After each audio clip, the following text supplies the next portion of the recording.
Lep pozdrav vsem skupaj.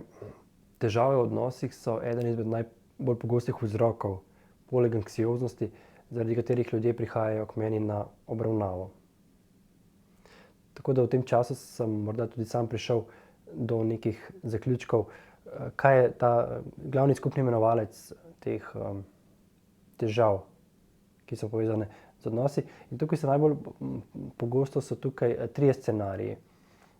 Prvi scenarij je, da je to neka oseba, ki je sama in ima problem biti sama s sabo in zato želi najti partnerja. Drugi scenarij je, da oseba že je v nekem odnosu, ampak nekako v tem odnosu ni zadovoljna s partnerjem, ker partner je tak in tak. Oseba bi želela, da je ta partner drugačen in na neki način bi želela oditi od tega partnerja in najti nekoga, ki je po domače povedano boljši. Tretji scenarij je pa, ko je oseba tudi v odnosu, ampak v odnosu, kjer je partner mogoče res neustrezen, mogoče gre res za toksični odnos, partner je manipulativen. Se pravi, to je neka oseba, s katero ne bi bilo treba biti v odnosu, ampak oseba ne more iti stran od tega partnerja in zato je v problemu, ker enostavno ne more odkorakati iz tega nezdravega, toksičnega odnosa. In skupni imenovalec vseh teh treh scenarijev je eden sam in to je to, da človek ne more biti sam s sabo.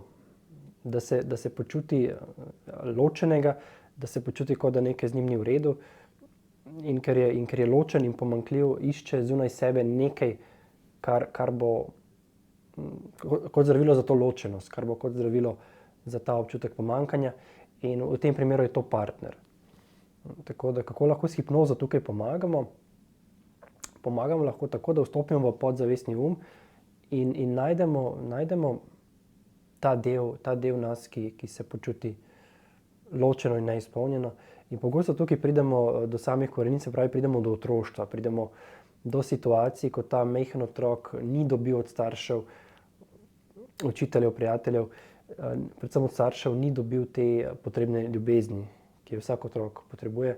In zato se je globoko zakoreninila ta ideja, da sem ločen, da nekaj z mano ni v redu in da potrebujem nekoga, ki me bo v življenju izpolnil. In enkrat, ko pridemo v stik s tem majhnim otrokom, ko naredimo ustrezne intervencije, ko je otrok pozdravljen, ko spet v hipnozi dobimo občutek, da nismo ločeni in dojamemo, da smo v bistvu eno z celo to kreacijo. To je tisti moment, ko se ustavi in ko smo globoko v svojem središču, tam, kjer vemo, da v bistvu te ločenosti ni in da smo eno celo kreacijo.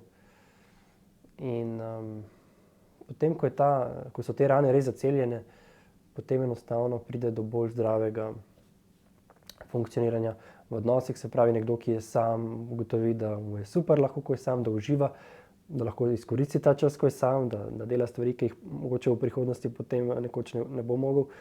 In tudi ta eksistenca tako funkcionira, da pogosto se potem zgodi, da ko človek sebe pozdravi, ko najde v sebi to izpolnjenost, to celoto, da potem tudi v življenju se nekako pojavi oseba, ki je ravno tako cela izpolnjena in potem lahko se vzpostavi zdrav odnos. Potem nekdo, ki je v odnosu z neko osebo, ki je v bistvu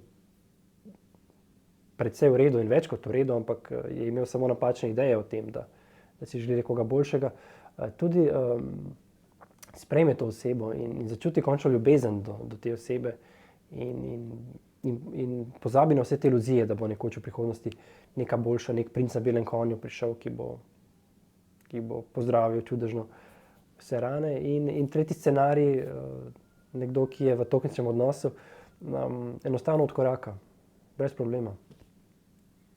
Ker enkrat, ko spoznamo lastno vrednost, ko vemo, koliko smo vredni, tudi potem vemo, kaj si zaslužimo, s kakšno osebo biti in enostavno vemo, da določeni ljudi pač več ni prostora v našem življenju in nimamo več problemov odkorakati stran. Tako. Ampak ko se vrtimo v teh 10%, kakor predstavljajo zavestni enostavno včasih ne vidimo izhoda, se vrtimo v začaranem krogu. Neprestano iste misli se nam vrtijo po glavi, ker 90% misli je istih ali pa celo več vsak dan. Enostavno zato je potrebna ta intervencija, hipnotični trans, da se vzpostavi, da pademo globlje vase, da pridemo v stik s čustvi, s telesnimi senzacijami in da na te misli pogledamo z drugega zornega kota, da dobimo kreativne uvide. Ker ko vstopimo vase, enostavno se ta zavest razširi in potem jasno vidimo, kaj je tisto, kar je vzrok vse naše težave. Tako da to je to za danes, malo o partnerstvu. Upam, da ste uživali v tem videu.